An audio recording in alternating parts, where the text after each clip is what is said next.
Hi there. Are politicians rich in the country where you live in? Whether it is Kenya, South Africa, Nigeria, UK, US, you name it. In your respective country, are politicians rich? If not, who are the richest people in the country you live in? And in case politicians are the richest people in the country you live in, how have they acquired their wealth? Drop a comment down below. Let's continue discussing them. I understand that politicians, more so in Africa and Caribbean, are some of the richest people in their countries. And the irony is that in other countries out there, it is business people across different sectors. For example, technology, pharmaceuticals, financial services, name it, who are actually some of the richest people out there. In essence, politics is considered as a form of service to the community, service to the society, service to the entire country. But in African and Caribbean countries, we have a clique of politicians who are actually considered extremely rich, extremely wealthy, per the standard of the countries they come from and the countries they provide leadership in. In case you are in Africa or even any other Caribbean country out there, drop a comment down below. Are politicians in your country rich? And if that's the case, how did they get their wealth? All these is what I want to break down and discuss in a bit more details in this video. You are all welcomed to the Money Daily YouTube channel. My name is Afagzad Sifuna.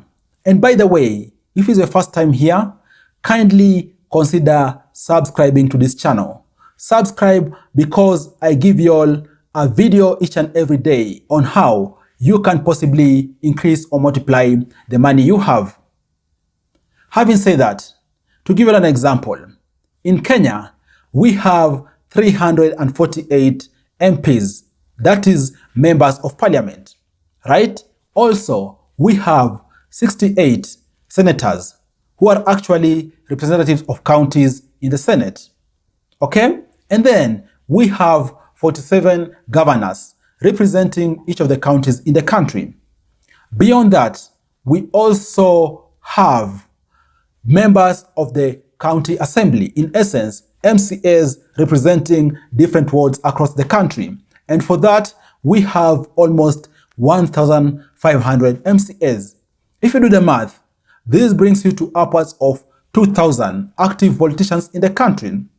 And the very interesting thing is that despite the level someone is in the pecking order of politicians out there, one common thing is that all of them carry the brand Mheshimiwa. And beyond that, I think it's because of conditioning or even how actually politicians carry themselves during campaign period that it is always deemed that politicians have money, and in fact, they have to dish money out to the populations wherever they pass in order for them to continue being revered by the masses and even for them to stand a chance of getting the political seat which they have again in the next election. Comment down below in case you are a Kenyan. Who is your member of parliament? Who is your senator? Who is your governor? And are they rich? And by the way, I'm asking this question because we've all witnessed some crazy madness in the country with regards to politicians flaunting their wealth, politicians dishing out money to people. And we're just coming from an electioneering period whereby the country was mad with crazy madness over the past 5 months or so of different political parties campaigning for their respective candidates and actually going to the grassroots to reach as far as possible in the country.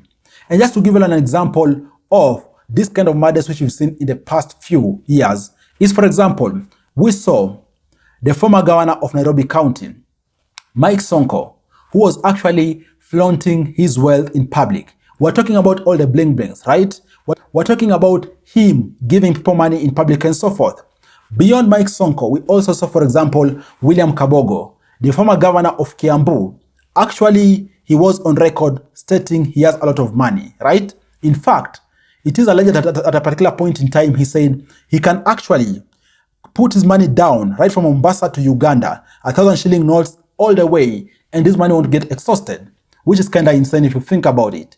And actually, these kind of gimmicks are the one which make people out there think politicians have a lot of money. But the big question is, do politicians really have a lot of money? Of course, like any other profession out there, right? Like any other social constitution out there, we have a breadth of politicians who have a lot of money. And also we have other politicians who have just modest amount of money. And all this is because of different backgrounds of politicians, different businesses that have been involved in over the years, and even how they run the offices they are in. And I'm saying so because also among politicians, we have seen those who are actually corrupt. And in fact, courts in our country have actually even held some accountable, right? So we have a mix of all these in politicians. There are those who are actually doing clean business, and others are actually using their powers and networks to manipulate the money flow in the economy.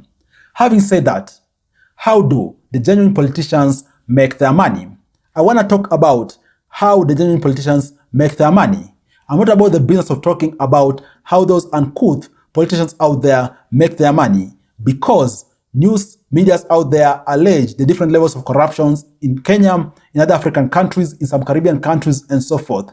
So those corrupt politicians aside, the legitimate ones who are rich, who are wealthy, who have big and awesome homes, how do they actually make their money?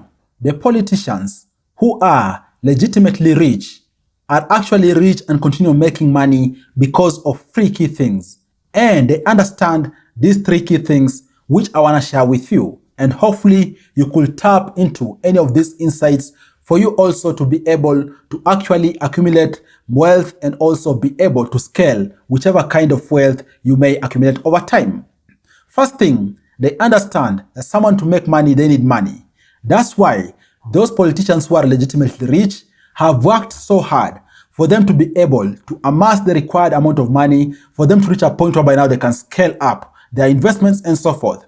We're talking about, for example, some politicians out there having served in different sectors, right? Them having been astute business people out there, providing products and services to people, and then getting paid legitimate money. And then over time, they've been able to get good amounts of money, which they've been able to use to diversify and venture into other areas out there, which are of high return, hence enabling them to scale their wealth. So the starting point is you need money to make money. So you have to do what you have to do to get the initial required capital for you to be able to realize your dream and in fact impact the world in a bigger scale, right? And then secondly, they understand better ways to hold their money. And I'm saying so because, believe it or not, politicians who are actually legitimately rich are also most of the time, quote unquote, broke. What do I mean? They are actually broke because rarely do they have cash at hand. And I'm saying so because in case someone has worked very hard for their money, rarely will you find them, for example, having loose change at hand just to be throwing away each and every time anyone comes to them for money. And it's not because they totally lack cash, it's just because they have better ways of handling their money. And by the way, I'm talking about ways like, for example, putting their money in assets, right? For example, putting their money in investments. For example, putting their money in fixed deposit accounts, which actually over time give them interest. In case you have, for example, 1,000 Kenya shillings, okay? You hold this 1,000 Kenya shillings in your house for 1 year. At the end of 1 year, you're just gonna have the same 1,000 Kenya shillings, right? Congratulations, you haven't spent it, but also you haven't stored it optimally for you to be able to gain something of storing this money. That's why you find, for example, those politicians who are actually legitimately rich put some of their money in fixed deposit accounts in banks out there.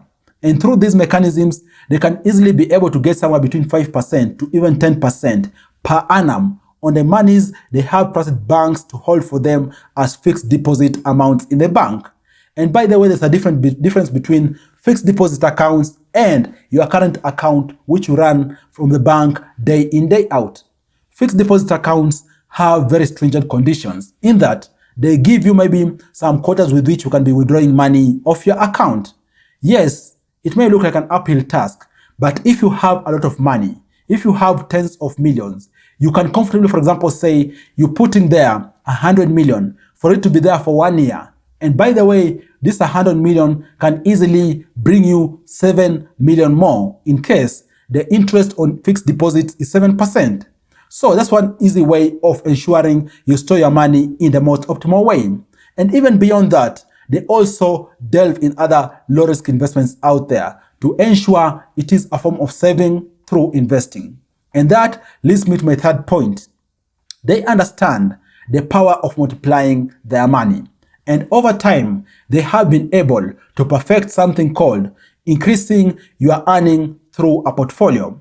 Yes, some pundits out there might argue that in case someone holds assets in a portfolio, it doesn't make sense because there are those very high value assets, high return assets, which are also actually very risky, which will gonna give you very, very high rate of returns, even some excess of 100%. But those seasoned politicians who are actually rich understand the power of having an ideal portfolio, whereby some assets are gonna have crazy offshoots, others are gonna be moderate, and even others are gonna be on a negative.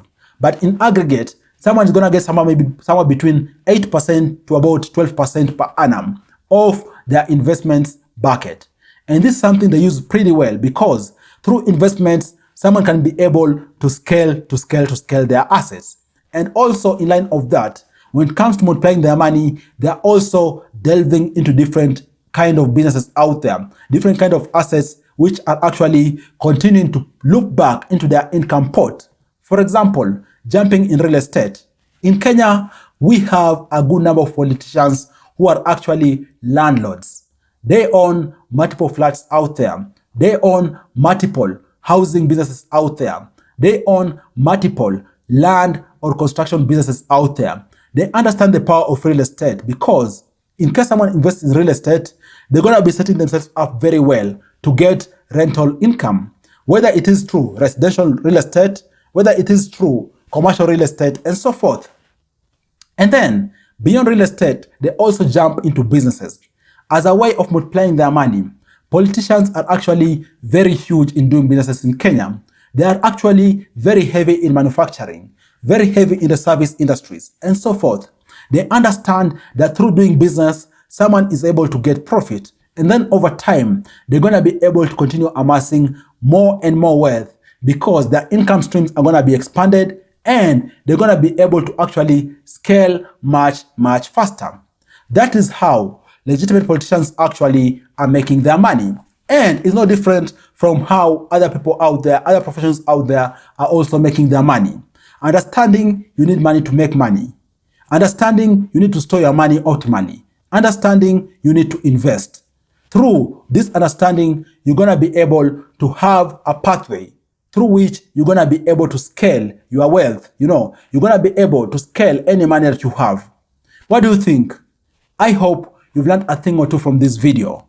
Thanks a lot for watching. I look forward to share with you other awesome videos next time. Bye-bye and you all take care.